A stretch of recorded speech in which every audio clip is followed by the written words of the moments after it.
A drug dealer kidnapped the biker's 8-year-old daughter, not knowing that her father was David Reaper Stone, president of the Steel Demons Motorcycle Club. David got the call at 3:47 p.m., his ex-wife Rachel screaming that Lily never came home from school. The bus driver insisted she got off at their stop, but Rachel sobbed that she never made it to the house. Their quiet neighborhood was only 300 feet from the bus stop to the front door. David's blood turned to ice. Within minutes, 40 steel demons thundered toward Rachel's street. David broke every traffic law getting there. In the bushes, they found Lily's backpack. Her teddy bear, Mr. Buttons, was missing, but that bear had a tracker sewn inside. Just in case. She's moving, Snake said, staring at his phone. North on Highway 9, about 40 miles out, David knew the area well. It belonged to Carlos El Lobo Mendez, the cartel lieutenant who had been pushing drugs through their county, the same man. David had refused to let use his bike shop for smuggling just last month. "This is a message," Tank growled.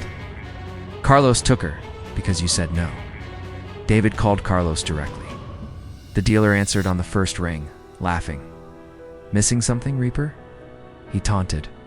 David promised, "If you hurt her, I'll burn your entire world down." Carlos replied, "You threaten my business. Now I threaten your family. Bring me $100,000 and sign over your shop, or little Lily disappears forever." David lied and said he'd bring the money. Carlos told him to come to the old warehouse on Miller Road and to come alone or she'd die. But the bikers soon discovered Lily wasn't at the warehouse at all. They tracked the teddy bear to an abandoned building 20 meters away. Carlos planned to lure David to the warehouse while holding her somewhere else, expecting an ambush. Diesel's surveillance showed at least 15 heavily armed men. "I don't care if he has 50, David said. "We're getting Lily back." But they needed to be careful. Carlos had connections everywhere, including corrupt cops. That's when unexpected help arrived. Detective Tom Miller pulled up to the clubhouse, and every gun pointed at him immediately. "Wait," he said. "Carlos killed my partner last year and made it look like suicide." He threw his badge onto the ground. "I'm not here as a cop. I'm here as a father who knows what it's like to lose everything to that monster." Tank demanded proof, and Miller handed over photos. Carlos is holding 14 other kids in that building. He's starting a trafficking ring. Rage swept through the room. This wasn't just about Lily anymore. "I've been building a case for 2 years, Miller said, "but his lawyers always win. The system can't stop him." David looked at him and replied, "Then we stop him our way." The plan was smart and brutal. David rode to the warehouse alone, so Carlos would believe the lie, while his brothers took different routes toward the real location. Carlos waited with 20 men, all armed. "Where's my money?" Carlos demanded. "Where's my daughter?" David countered. Carlos smirked, calling him a fool for coming alone, till David smiled back. The sound of motorcycles filled the air, not just 40 steel demons, but 200 bikers from every club in 3 states. Carlos turned pale. "You brought an army to a business negotiation," he shouted. "This isn't business anymore," David replied. "But you took my daughter. You took other people's daughters." Meanwhile, the rest of the steel demons reached the building where Lily was being held. The sight inside made them sick. 14 children, ages 6 to 12, tied up. Some had been missing for weeks. Lily sat in the corner clutching Mr. Buttons, trying to be brave. "Daddy's friends are here," Tank whispered.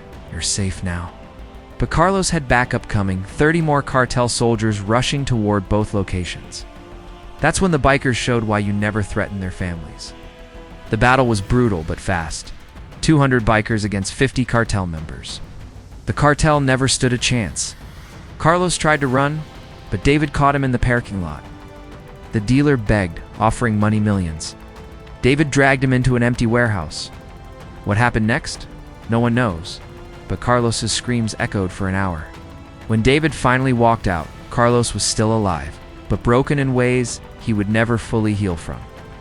"Call 911, David told Tank. "Tell them we found the kidnapper." Police arrived to find children safe, cartel members tied up, and Carlos confessing to crimes they hadn't even known about: murders, trafficking, bribes. He begged for protective custody inside the building. Agents found overwhelming evidence: drugs, weapons, paperwork outlining the entire trafficking network. Carlos received life without parole. His cartel abandoned him immediately. In prison, word spread about his crimes against children. He lasted 2 weeks before in Matalso, a father attacked him in the showers. Carlos survived, but wished he hadn't. Lily, physically unharmed, had nightmares for months. The steel demons stood guard outside Rachel's house every night until the nightmares stopped. The 14 other children were reunited with their families, and motorcycle clubs across the region adopted each family to protect and support them. One boy's parents had been killed by Carlos, so the steel demons raised him themselves.